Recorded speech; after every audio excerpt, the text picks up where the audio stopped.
Thank you so much for allowing me to be part of such a dynamic group of women today.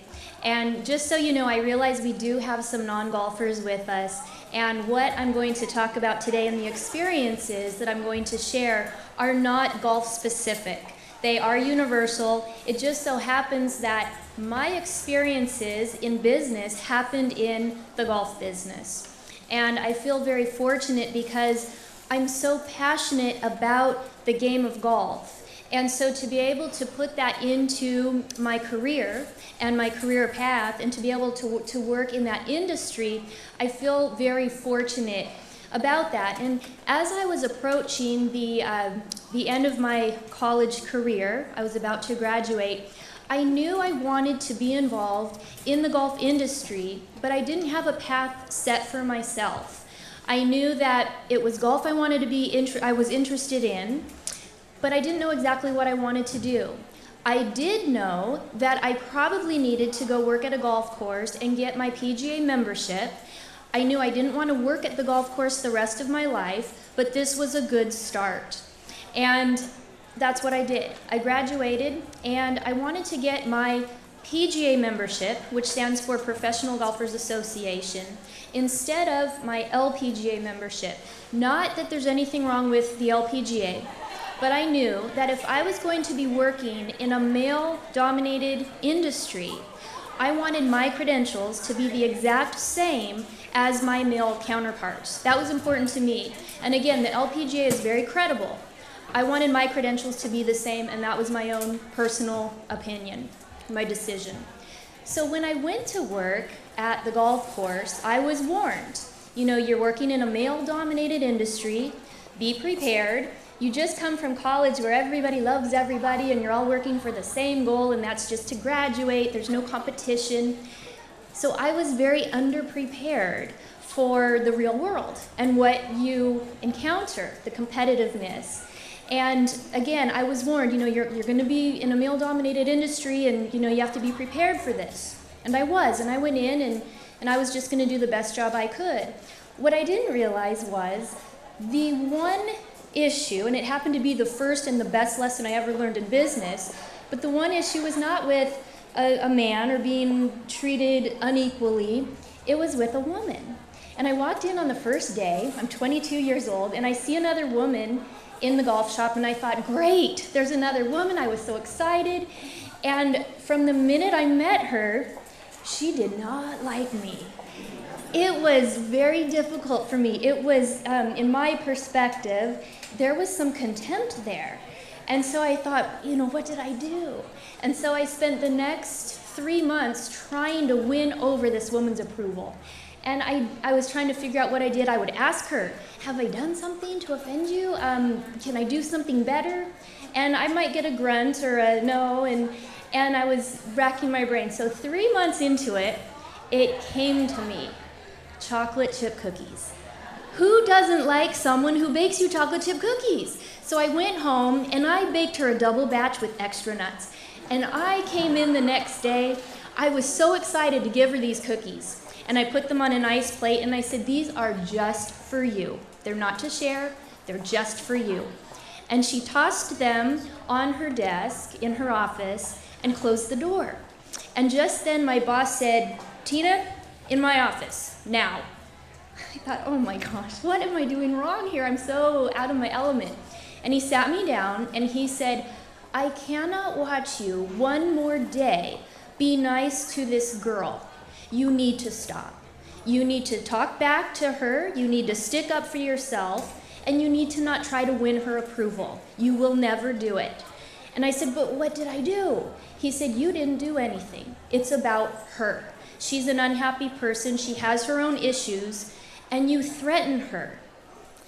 And that was the most insulting, hurtful thing I had ever heard. How do you, I was 22, and the thought that I threatened her, I said, what? I never did anything, I never said anything, how do I threaten her? He said, doesn't matter. She has her own insecurities, and certain qualities that you hold remind her of her insecurities. And it didn't dawn on me at the time, I didn't get it. It really bothered me. And I wish I could say that after hearing that, it made sense, and I could realize, oh, that's her issue, not mine. No, I still spent the next 6 months to a year trying to figure it out. But eventually I did. And eventually one day I just kind of got tired and I just didn't try anymore and it didn't really bother me anymore. And eventually I did understand this is not about me, this is about her.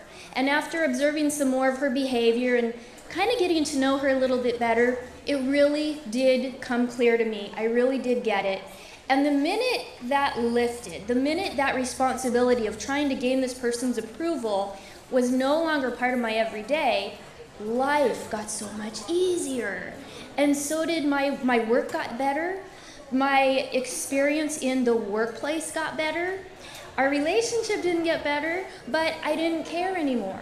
And there was never any, we never had any arguments. There were never any altercations. There was just someone who didn't like me and it really bugged me. But the minute I could get over it, it was very liberating. And so I practiced that and I tried to really instill that mentality that it's not always about you. You can't take things personally.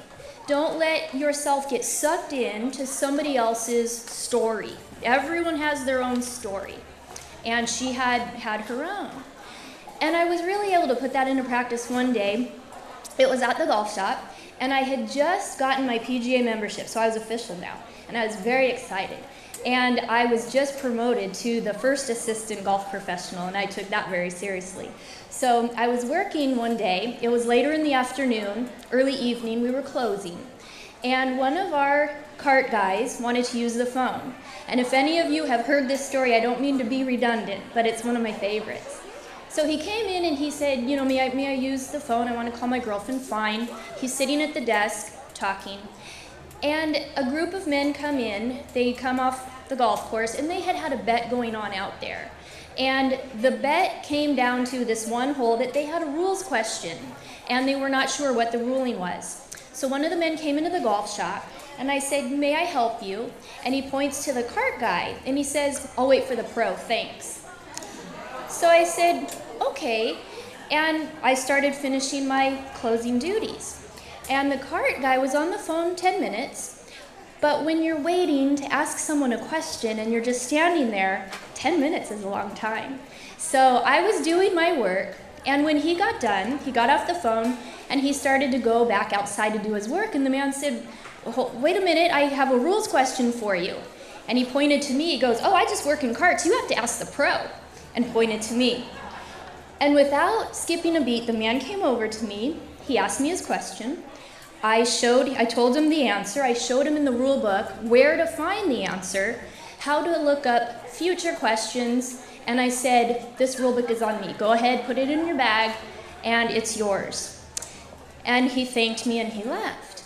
Now, ever since that day, whenever he came to the golf shop or called the golf shop with a question, it was me who he asked for.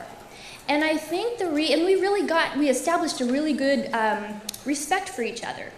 And I think the reason was I didn't feel a need to tell him, I'm a golf professional and how dare you assume this, and I didn't really care. I had work to do. And so if someone isn't there trying so hard to be treated equally, if I knew I was a good golf professional, I knew I could answer that rules question, it didn't bother me that he didn't know that. I mean, it's a male-dominated industry. I can completely understand why he would make that assumption. If you walk into a golf shop, you see a guy, that was reasonable to me. And it was based on his own experiences that he had leading up to that day. It had nothing to do with me. It wasn't a knock on my credibility. It wasn't a reflection of me at all. And by not getting upset and by being comfortable with what I knew my role was and who I was, it added some credibility, even though that wasn't what I was trying to do. And I think if we take that into the workplace and are not so worried about whether or not we're being treated equal. Now, but if there's a real issue, I'm not saying don't stand up for yourself, but I'm saying I think we sometimes are so focused on wanting to be treated equally that gets lost, and we need to worry about what am I doing today and do I feel like I'm doing a good job? It doesn't matter if Joe Blow thinks I'm doing a good job. We have to completely detach ourselves from the approval of others and what others think of us and whether or not they think of us as equals. We need to feel good about the job we're doing ourselves. And then that really becomes very contagious.